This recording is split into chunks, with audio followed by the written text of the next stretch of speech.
Hi everyone. It is such a thrill to get back to Q&A sessions. It's been so long since I've been able to interact with all of you. And while this isn't exactly live, I did get all of your questions from Instagram, Facebook, and YouTube. And I'm really thrilled to go through them and to give you my thoughts. Let's start out with Jay Bloom. This is from YouTube. I was wondering if you could go over your process for testing if your lens and or your camera is sharp. So this is really good, Jay Bloom, and this affects a lot of people with DSLRs. And what I advise you do is a controlled experiment. And here is exactly what I think you should do. I'd like you to put your camera, your DSLR camera, or your mirrorless for that matter, onto a tripod. And I'd like you to position your camera so you're straight onto a wall. Now this wall could be wallpaper. In fact, if it's detailed wallpaper, that's great, or a brick wall, that's fine, as long as there's lines and contrast and texture in that wall. Now, as for the distance, you can try 10 feet at first, like 10 feet from the wall. And in this test, you're just going to, you can do a couple of these, by the way, maybe one at 10 feet, one at 12 feet. Essentially, what you're going to do is you're going to test how sharp your camera is on autofocus with regards to the detail on the wall. So what I'd like you to do is this: go to aperture priority, go to f8 or f11, either is fine. And what I'd like you to do is set your timer so you're not actually touching your camera when you take this test shot. Okay, so again, you're photographing the textured wall or that brick wall on a tripod, and just so that you don't shake the camera, use a 10-second or 5 or 2-second timer, or if you have a remote release, like a little clicker, then that would be great. We don't want to touch the camera when we're doing this test, okay? So, and I want you to make sure that your ISO is the lowest. Most people, that's 100. For example, for me, for one of my Fujifilms, it's 160, whatever the lowest ISO is, okay? And then when you take the picture, essentially what you're going to do is you're going to pull it into Photoshop or Preview or whatever you want, it doesn't matter. And I'd like you to go to the edges of the frame, left, right, bottom, top, and just make sure that you like what you see. Okay, so if the answer is yes, then there is no problem with the sharpness of your lens and your camera. Now, if there is a problem and you've used autofocus, then there could be a little issue of having alignment and having your lens aligned so that you have how would you call it, a convergence of light that fits, that sort of comes down perfectly, eventually hitting your sensor. Now, this is a bit of a technical scenario, but a lot of times we need to get, not a lot of the times, it only happened to me once, to be honest, but I did have to get my lens sent to a technician. I think it was a Nikon lens back in the day, and just to get it fine-tuned to fit to the camera. But that's rare, and I think that you should be able to be just fine by doing that test. Okay, so if you like the results, then you are all set. Now, one thing to keep in mind is that cheaper lenses do have a little bit of, what would you call, softness around the perimeter. So I don't want you to judge your the overall sharpness on the perimeter, even though I did say to look for that. I would like you to just make sure that the center circle is good and sharp, and ideally the perimeter is fairly sharp as well. And that's why I suggested to go to f8. So I hope that helps. And if it's completely out of whack, if it's totally out of focus, even with doing all those things, then yes, send it to a repair shop, okay? By the way, I'm camping, and my family, they're swimming right now at the pool at this campsite, and that's why I'm so thrilled to be able to just get right back into discussing your questions, because I absolutely love it. Okay, Mickey Brown. I was searching for lenses and which lens I need to use for which kind of photography. So, Mickey, I just need you to, and I replied to you on my Facebook, or sorry, on my YouTube. I just need to know what genre you like. For example, for me, for street photography, which is my favorite genre, I absolutely love, and I have always with me, my Fujifilm 23mm f2 lens. Now, this is a gem. Now, I know that you may not be a street photographer. In fact, a lot of you may not even care about street photography, but what I'm going to say now is a principle that you can apply to any genre, okay? Now, the reason why I don't leave my house without the 23mm f2 is because Fujifilm cameras are what's called APS-C size. So that means they're a little bit smaller sensor than a full sensor Nikon or Canon or Sony or whatever. So that 23mm lens is actually a 35mm, which is perfect for street photography. Now, if someone would say, Mark, well, what, you have the f2, why don't you get the f1.4 or the f1.8 or something like that? And I would say it doesn't matter, because in street photography, I almost never use f2 anyway. I'm usually using f5.6 or f8. So anyway, it's true. If you have a genre that you love as a hobby or a genre that you make money on, you will have very specific lenses to really fit exactly what you need to do in photography. Some lenses will actually deteriorate, or sorry, they'll detract from your photography because they're not really made for your genre. And that's the best I can do until I figure out, or until you respond. Please do respond. I always love answering, because maybe you're into sports, maybe you're into weddings, I'm not sure. Okay, so we're going to pop over, everybody, to Facebook. And I just have to pull it up here 1 second. I hope you're all doing well. And by the way, the reason I had such a long break from the Q&As is that as soon as COVID restrictions in our province was removed, not removed, but it was lessened, just a ton of photo jobs came and a ton of film projects and editing. I was just swamped, and I still am swamped in a good way. It's great, lots of jobs, no end to that, but it does keep me from fun stuff like this, interacting with all of you guys. Okay, here we go. Isabel says, sorry, 1 second. Isabel says, really love your calm approach of teaching. Thank you, Isabel. I was enjoying an afternoon outdoors, trying to capture butterflies, and was having a hardest time focusing on the ever-moving beauty. Yes. I increased my shutter speed, but then it was underexposed. But the really difficult part was staying in focus while chasing the moving butterfly. I'd love a video on that. Really interesting in getting your program.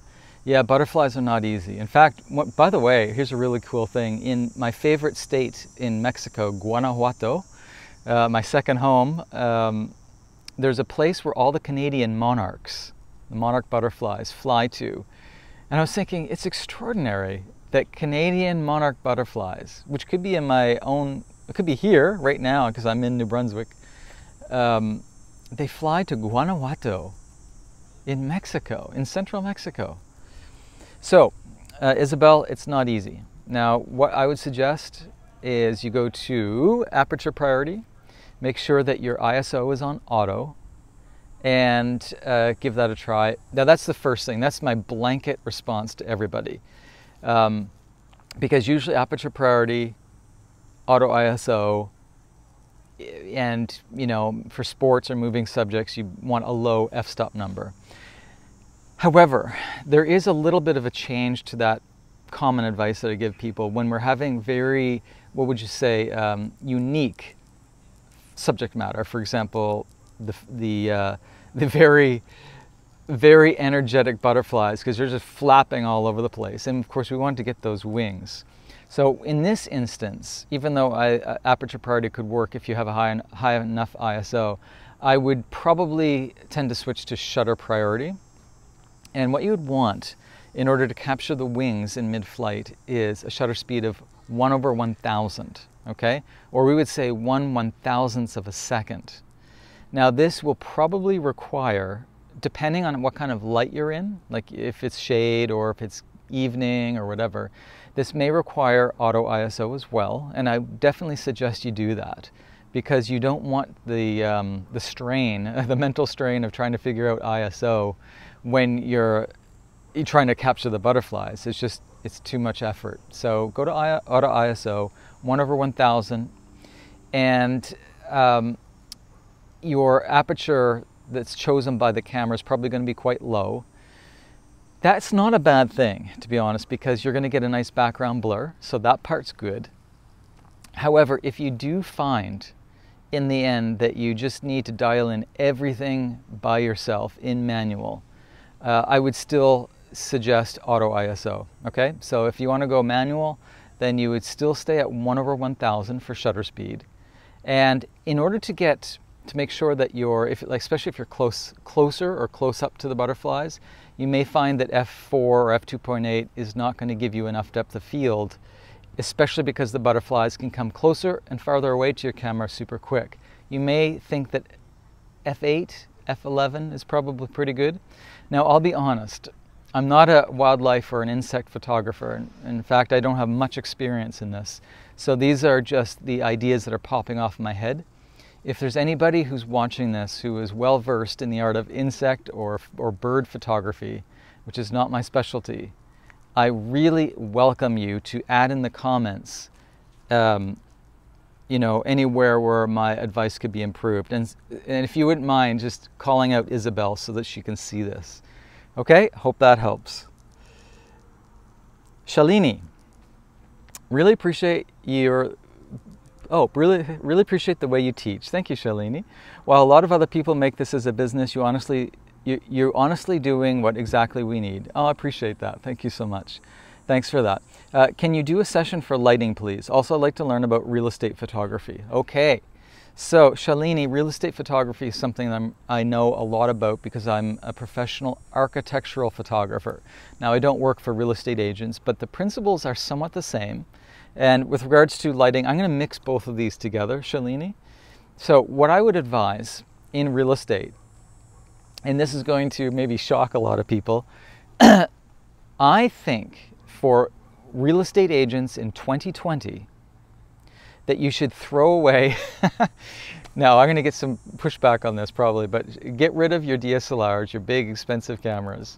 And I think that you should get either the iPhone 11 Pro or the 11 Pro Max, doesn't matter, or the new upcoming iPhone 12. Now, the iPhone 12 won't be out for a while, but this video may, I'll probably keep this video up a long time.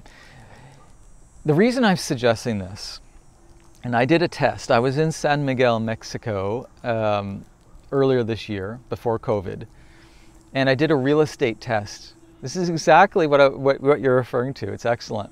I had the 11 Pro Max iPhone, brand new, never used it, or I think I didn't use it on architecture. And I was staying at an Airbnb, and I said, you know what, I'm going to test out the real estate applications of the iPhone Pro Max, 11 Pro Max. And I was stunned at the incredible quality of interior shots using my iPhone. And I said, you know what, this is visually, immediately the visual impact is better than the results I get with my big Nikon DSLR or my Fujifilm. Now, granted, the big Nikon, the Fujifilm, ultimately has far better quality, bigger files, raw capability. But I'll be honest, in real estate photography, most people are just going to be seeing a little image on a website. And the nice thing about the iPhone 11 Pro Max, and I'm not sponsored, I don't get paid from Apple to say this, but I do recognize good quality. They have 3 factors going for them: Smart HDR, night mode, which is good actually when you're photographing real estate at night, especially exteriors. And the third one is Deep Fusion. Now, all of these 3 are just brilliant technical advantages that iPhone has, the 11 Pro, and I think maybe the 11 as well. I should look into that. I think anywhere from the 11 up, but I think the 11 Pro and 11 Pro Max have all 3. In any case, you will be stunned at the quality. If that's within your budget, then that camera, that iPhone camera, is all you would need. And I would love to be able to pull these photos up I took in Mexico to show you all. I don't know how to do that right now though. Okay, Gail. Well, I just bought the Fujifilm X-T30, still coming in the mail. What are good lenses for it? So Gail, the XT30, and I know that we've been talking about this, I think, I own the XT30. It's a brilliant camera. You're going to have a lot of fun with it. In fact, if you guys are interested in seeing the results of the XT30 for street photography in Italy, go to my YouTube page, and in YouTube it's Mark Hemmings Photography School. That's what you have to look at. And just look for Fujifilm XT30 review for street photography first impressions. And I had so much fun. And I did that little review in when we were in Lucca, Italy, doing our Italy photo workshop with James Wilson. And by the way, that's still on, even though there's the world still has COVID. In November, I'm just hoping that everything's fine and that we can travel again. And if you want to join me and James Wilson for a great one-week photo workshop in Italy this November, check out my website, markhemmings.com. But back to the XT30 and just talking about lenses. Now, you probably have the kit lens coming with it. I don't know if that's the case. The kit lens is pretty good. In fact, my review is based on the kit lens. However, with regards to Fujifilm, Gail, I love the f2 series. Now, it's a f2 WR series by Fujifilm, and it's the 23mm f2, it's the 35mm f2, and it's the 50mm f2. Now, interestingly, those translate, by the way, in full frame speak or full frame language. So the 23 equals a 35mm view, the 35mm lens equals a 50mm full frame view, and the 50mm lens by Fujifilm equals, I think, a 75mm view. Okay, so essentially you're multiplying it by 1.5 to get the full frame equivalent. Now, if anyone doesn't know what the heck I'm talking about, this is the difference between a Fujifilm APS-C size sensor and a full frame sensor, because all Fujifilm cameras in the X series are APS-C except for their brilliant large format. I haven't used any of those though. Gail, let me know when you get the camera. I'm really excited to see that you're going to pull some amazing photos out of that camera. John, I'm sorry, John, I already replied to you. Hope all is well. Itzel Galvan. Night photography tips and focus on many subjects at the same time. Group photography, family. I'm struggling with that, yeah. So night photography, you need a very fast lens, and I advise a 50mm f1.4. And the reason being is that they're not too expensive. In fact, if I recall, in my searching online over the years, the cheapest, fastest lens that you'll ever get is the nifty 50, a 50mm. Now, this doesn't matter if you're Fuji or if you're Sony or Canon, and the reason being is they're small and cheap to make. The camera companies can, Canon's 50mm, I think it's a 50mm 1.8 is, I think it's even like $150 new. It's brilliantly cheap. So like a 50mm f1.8 would be great for night photography, and that's what I suggest. Now, I can't get too deep into the process of night photography. All I can say, of course, you need a tripod. You should have a shutter release, either the physical cable or a remote cable. And you need to, of course, jack up your ISO. A lot of people are afraid to jack up their ISO, past like 1600, but I would say do it anyway. It's better to get the shot with noise or grain than to miss the shot altogether because you're afraid of high ISO. Now, with regards to, the depth, it's always a problem. So I would say that when you're doing family photography, especially with a long lens, you're going to have to go to f11. It's rare that you have to go to f16, but f8, f11 will probably, depending on your lens, will probably be able to get all of, like, say you have 3 rows of family portraits, then you definitely want to be at f8 or f11 in order to get the last person, because the camera's going to focus on the first person, and that the first row, that is. Then the second row will probably be in focus. The third row may slightly be out of focus if you're using like an f5.6 or an f4 or something like that. Okay, so I hope that helps, and thank you so much, Itzel. I hope that's how I pronounce your name.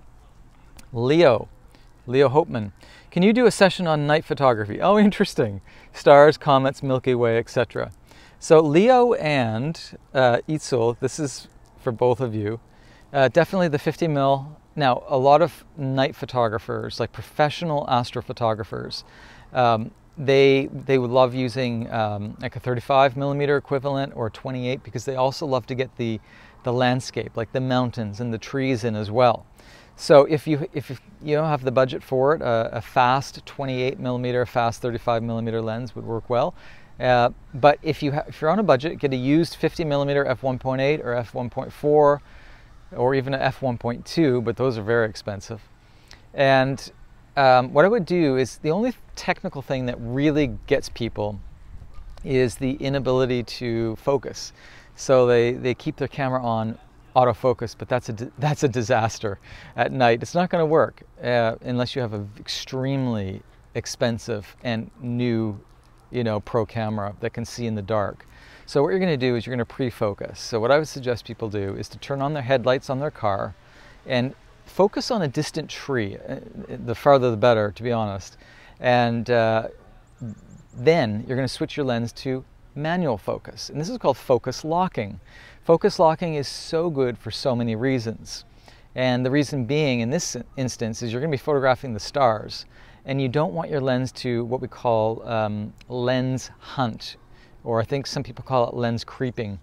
And this is where the autofocus mechanism is just struggling or hunting to find focus, because it's really dark outside when you're doing night photography. Okay, so pre-focus. Switch to manual focus after you get your pre-focus done. You're going to be, with regards to your f-stops, I tend to go to f8 because it's a good sharp aperture. However, that's kind of dependent on the fact that if you want to get really long exposures, you may be tempted to go down to the lowest f-stop number possible. Now, there's two ways to look at this. One is if you want to capture the Milky Way sharp, where the stars are not streaking, usually 20 seconds is good. And just beyond 20 seconds, between like 20 seconds and 30 seconds, you're getting to the point where the stars are starting to shoot, or to be curved, or they're not shooting stars, because the stars don't move. We are the ones who move. But you're going to get that sort of long exposure effect with the stars. A lot of people don't like that. They want really crisp Milky Way stars. So that's why I advise you don't go above 20 seconds, okay? In that case, you're going to want your lowest f-stop number possible. That would be f1.8, f2, f2.8, whatever the lowest is possible. Make sure you have a tripod. And with regards to your ISO, that's where you're going to experiment. That's your X factor, because it's entirely dependent on what lens you bought. You're using a 1.2 Nikon lens, or using a 1.4, or using... Your ISO is dependent on how fast your lens is. Okay, so I'd like you to start out using an ISO of 1600. If that doesn't work, I'd like you to go up to 3200. Okay, or if 3200 is way too bright because you have a very fast lens, then go to ISO 800.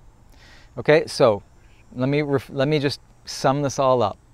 Depending on how fast your lens is, meaning the lowest f-stop number possible, the widest open aperture, your ISO, I want you to test it out. Try out 1600, try out 800, try out 3200, and make sure you're on a tripod. Do a pre-focus, and I forget what else. Oh yeah, 20 seconds. Give that a try. Okay. Hope that answered your question for both of you. Zoe Crowther. Macro info, including how to use a macro lens. Yes, macros are great. First of all, Zoe, I don't know if you have a macro or not. Maybe you do. But for those who don't, there's 4 different types of ways to get macro photography. Maybe there's 5. Anyway, let's go through them. One is to buy a macro lens. That's obvious. And a macro lens, sometimes called micro. I think Nikon calls them micro for some reason, but usually they're called macro. They're expensive. They're extremely good. And if you're going to get a macro lens, I do advise that you get one because macros are usually prime lenses, means that they don't zoom. That's not always the case, but they're usually. So why not pick a macro that you currently don't already have with regards to focal length?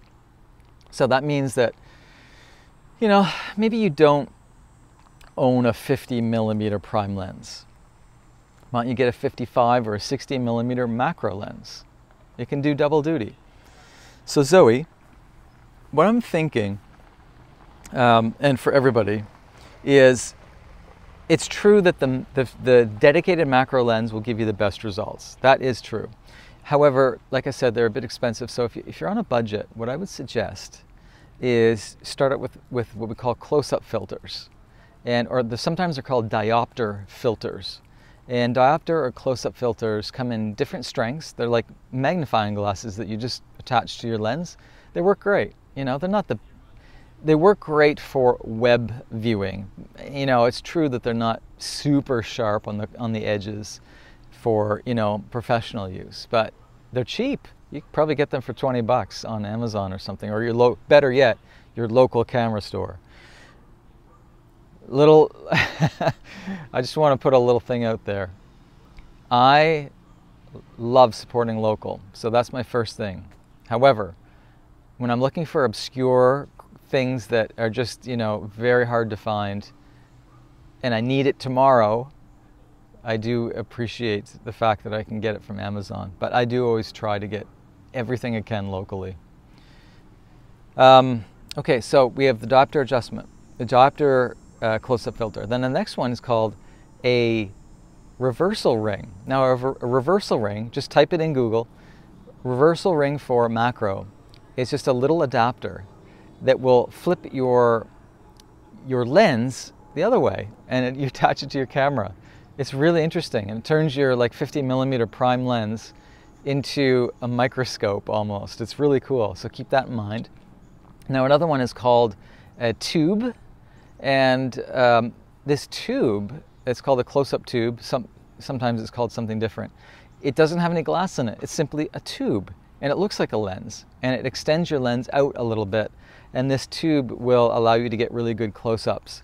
Now the next option, of course, is not what you're referring to, but your iPhone or your Android.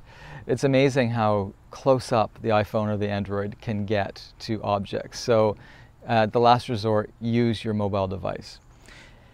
Now with regards to general best practices for macro, I'm going to leave it to any experts that are here, because I don't do macro myself.